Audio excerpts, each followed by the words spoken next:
The doctor has ruled that both men are unable to continue. This is another installment of Between Rounds. Please subscribe to my YouTube channel. This is Prince Charles Williams versus Merqui Sosa. Undefeated king of beers, Budweiser, proud to be your Bud, present the featured bout of the evening. This contest is sanctioned by the New Jersey State Athletic Control Board. Commissioner Larry Hazard Sr., Chairman Jerry Gormley. Board members are Gary Shaw and Al Daniels. Deputy Commissioner is Lawrence Wallace. 3 physicians at ringside. Lead physician, Dr. Frank B. Doggett. Attending physicians, Dr. Ronald Woods and Dr. Eric Wormser. The timekeeper is Lindsay Tucker. This bout is also sanctioned by the NABF. Supervisor ringside is Carl Mulligan. And the 3 judges scoring this contest on a 10-point must system are Gene Williams, Steve Weisfeld, and Melvina Latham. And now, ladies and gentlemen, from the boardwalk, right here at Bally's Park Place in Atlantic City, let's get ready to rumble! 12 rounds of boxing for the vacant NABF Light Heavyweight Championship. When the bell rings, the man in charge of the action, referee Ron Lipton.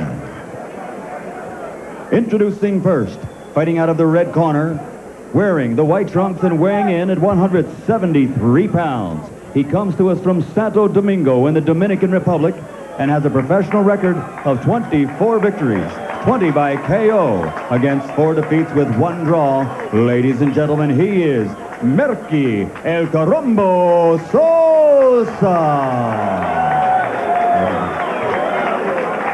And his opponent across the ring, fighting out of the blue corner, wearing the purple trunks with gold trim, weighing an even 175 pounds. Also with an outstanding record of 36-6 with 2 draws, 27 KOs to his credit, from Mansfield, Ohio, ladies and gentlemen, the former light heavyweight champion of the world, Prince Charles Williams.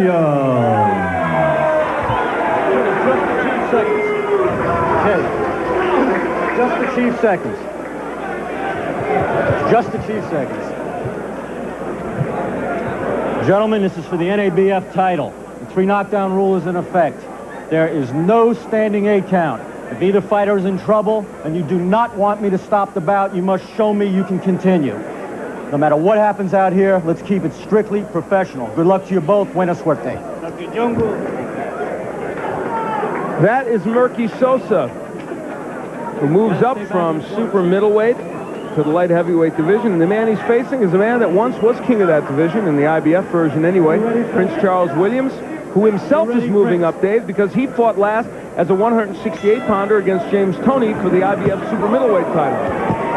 Goes up to a weight class. He said he feels comfortable coming down, and his interesting answer this morning about not feeling uncomfortable at 168 against James Toney was quite a remarkable comment, considering how much weight you have to lose to get down to 168 when you're walking around in the 180. Yeah, he said, I just lost. He said, I got to the weight okay, and I can still fight at 168. Now, they are wailing away on the inside. They're waging an inside battle immediately. Williams said he was going to jab more, and I'll tell you what, there's some blood already over the left eye of Charles Williams. Might have come from a clash of heads. He may have inadvertently lied this morning. He wanted to jab, but now Sosa forced to get inside and having much the better of it here. Merqui Sosa fighting well on the inside, and that is a game that Williams usually does well at. So, lots of developments here earlier. Cut over the left eye of Williams, an inside battle that is so far working to Sosa's benefit. But when you look at a pro football game and a passing team starts out running, they're trying to set up that pass, and Charles Williams may be trying to set himself up on the outside later by controlling the inside now. Well, he came out this way against James Toney and had some good results with it until he finally was KO'd in that fight late in the bout. A lot of blood, and we can't see it too well yet, but there's a lot of blood over the left eye of Prince Charles Williams, and we're going to have to get a ruling after this round to see if it was a clash of heads that caused it. Halfway through round 1, good uppercut by Williams. Very significant, of course, because if a butt is not called and then the fight is stopped early, it is a TKO. Nice uppercut on the inside. Williams has that in his arsenal. Both men going to town here in round 1. This is a superb round for both men. Nice walks right by Sosa, and Williams comes back with an uppercut. Tremendous first round. And still a minute to go. There's an uppercut by Sosa, followed by Williams. So much for the usual feeling out process of the first round. An overhand right by Sosa. Merqui Sosa showing great work on the inside. Under a minute left to go, and they will have some work to do. Smiley Hayward will, in the corner of Prince Charles Williams, to work on that cut. And those heads are coming together a lot. You would think Williams might want to stay on the outside just for that reason, Dave. But look at him. He rips an uppercut. You get a great view there of this action on the inside. And Sosa rubbing with his head, moving his head, very happy to have this fight in the inside quarters and really bullying Williams at times. And yet Williams has really picked up the beat in the last minute and a half on the inside. So this is going to be a tough round to score, and I can't wait to see the punch numbers. Wow. And you see the cut. He walks right where you can see it. Ralph Citro, the cut man in that corner, he will do some work. How you doing, Sam? Hey, ref! Hey, ref! That was a butt. That's the head. It was a head butt. Got champ? You gotta get another one, baby. Terrible. What a spit bucket at? When the grease do it? Yeah. Spit him and hook him. Spit him and hook him. Okay? Yeah, how you feel? Spit him and hook him. All right? There is the overhand right by Merqui Sosa getting in there. Hey, I mentioned Ralph Citro. He is in Sosa's corner. That's an error on my part. Bill Hayward working on the cut of Charles Williams. We'll be back. No knockdown. That is not ruled a knockdown. Ron Lipton says that Charles Williams going down does not count as a knockdown. Happened just at the end of the round. And they'll work on the cut. Okay, then, good. When the water calm down. There's Merqui Sosa, who has a cut, I believe, in the bridge of the nose. Tienes que terminar con un gancho. ¿Tú entiendes? Gancho y sube rápido, el otro con la derecha otra vez. ¿Ok, campeón? Plot developments quicker than you saw on Dynasty, folks. We'll be back for round 5. He landed a shot, showed some defense, and then landed another one, and then Sosa comes back with the left hook, which has been his money punch throughout this bout.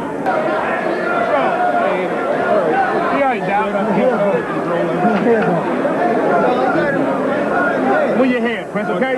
They're dominating the guy. Don't let the guy come back in like that. You got it, Doc. I feel Sam. It's good, it's good. Right? It's okay, Doc. Give me a chance, Doc.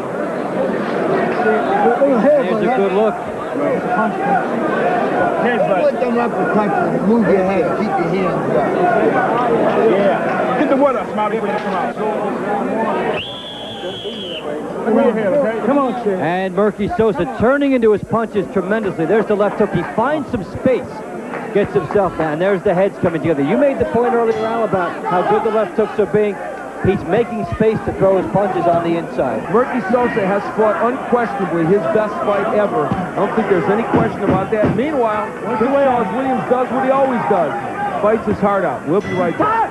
There's the good doctor, who has been the ring doctor here in Atlantic City for a long time, and a great guy, does a fine job. And he says let the fight go on, and so Prince Charles Williams in the purple will go out again against Merqui Sosa. That does it for round 7. Once again, the doctor will come into the ring and take a look. First, he pays a visit to Merqui Sosa's corner to look at the swelling over the right eye.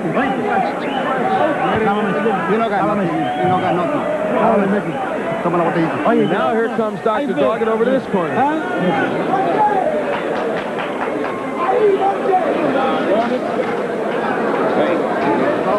How you feel?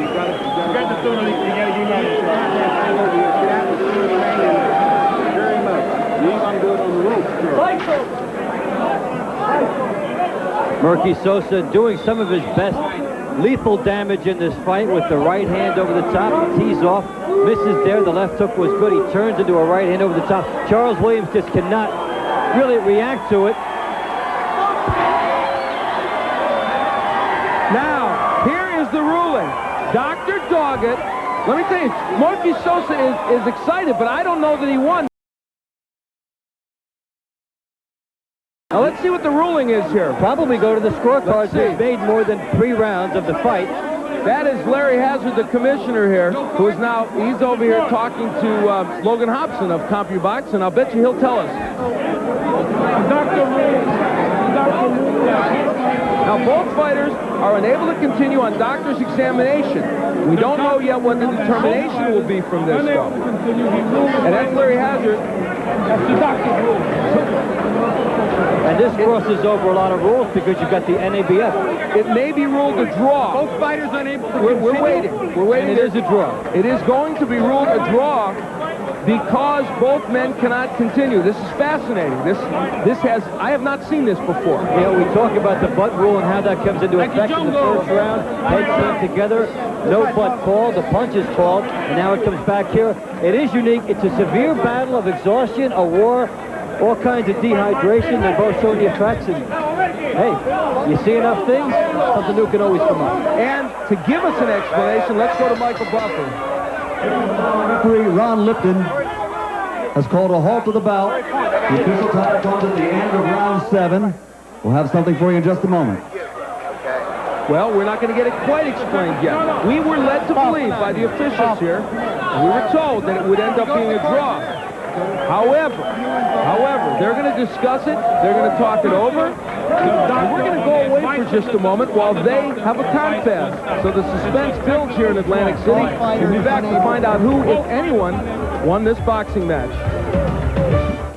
The official decision at the end of this time, referee Ron Lipton has called a halt to the bout, acting on the advice of Chief Ringside, Dr. Frank B. Doggett. Both fighters unable to continue after 7 rounds. The bout is a technical draw. So it is a technical draw. Charles Williams disappointed, and yet, in our viewpoint, Merqui Sosa looked like he might have been doing the better work. We've been given the scorecards. In fact, the scorecards agree with what Dave Bontempo had. One judge had it 69-63 for Sosa. Another judge had it 69-64 for Sosa. And the 69-64 was what the third judge had. So every single judge had about the same margin that Dave Bontempo did for Merqui Sosa. So likely he would be a little more disappointed that this fight was stopped. And Dave Bontempo is now up in the ring. I think he's got both fighters. Let's go up to him right now. Okay, Al, here we go with the fighters both here. First of all, let's get an opinion. What's your opinion of the verdict, Charles? Well, I'm very disappointed that they stopped the fight because I feel that was coming on. I feel that in another round or 2 I was stopping because I was almost close. And I was getting to have my way. You know, at first I can't take that away from Sosa. He's a great fighter. He was a good competitive fighter, you know, until they stopped. You know, it was a close fight. But I feel I had the edge coming my way a little bit. Let's take another look now here with Merqui Sosa. What did you think of here? What are you surprised with this ruling? Well, I give it to Charles a lot of credit because I'm in great shape, and I'm thinking the next round I want to stop the guy because I feel thrown my face, little swollen, but I'm ready. It's a great champ. It's a great. When they stopped the fight, you were celebrating. Did you think it had been a TKO? What I think, I say I win. No matter if they give me draw, I feel myself. I got to win the fight. So by 6 points. Yes. You know, the judge and the doctor. I'm ready for win now. You know, I give it. My trainer say that's the round. I say you got to kill, knock him out. Okay, superb work by both of you. Charles, how did you think you were doing in this fight? Oh, I thought I was doing great. I thought I was winning the fight. You know, I kept the pressure on. In the early round, I said about the second, third round, he hit me with some bombs. I seen that he couldn't really hurt me. He couldn't take me out. So I was very confident. I just kept coming to him, walking to him. I was hitting him good with some body shot uppercuts, you know. I had to give him credit, you know. He fought a hell of a fight tonight. He come here to win. And I'm just glad that we gave ESPN a great showing, and I hope that they bring us back so we can do it again. It was a great war, but what happened to your jab tonight? Well, to my jab, you know, I had to give him credit, you know. He took my jab away. He's a very awkward fighter. And so when I tried to get my jab off, he had a good overhand right. So I was kind of cautious on throwing my jab a little bit tonight. Okay, thanks for both of you guys. Let's take it back now to Al. Okay, thanks, Davey. Now, we did not get to transmit the score to Davey through some technical problems, so he was unaware of the margin, which had Merqui Sosa ahead by 5 points on 2 scorecards and 6 on another. In any case, an excellent effort by both these matches. I'm sure, like you, I'd like to see him do it again. Dr. Doggett, though, placing the safety of the fighters first. They call it. We'll be back for more. Stay with us. We're back here at Bally's Park Place here in Atlantic City, where Charles Williams and Merqui Sosa engaged in a wild fight. It was called because both men had problems. Williams with a cut, swelling over the right eye of Merqui Sosa. That's the man who refereed this fight and did a fine job, Ron Lipton. Let's go to Dave Bontempo. Thank you, Ron. What was the interplay going on in the corners, and what did you see? How was this decision reached? It was a grueling fight, battle of attrition, and to be eminently fair so that neither fighter had an unfair advantage, I had the doctors periodically check them when I deemed it necessary. I also felt that, along with the 3 judges and my decision, that the initial cut early in the bout was from a clean punch. Both fighters had eye injuries, and we periodically checked it, and as the bout progressed to the point where the injury was severe, the doctor ruled that both fighters were unable to continue because of the severity of the eye cuts and the way the supervisor had explained the rules of the NABF title beforehand. The proper decision was that it was a draw. It's a rarity in boxing when both fighters are unable to continue, but you never know what's going to happen in boxing.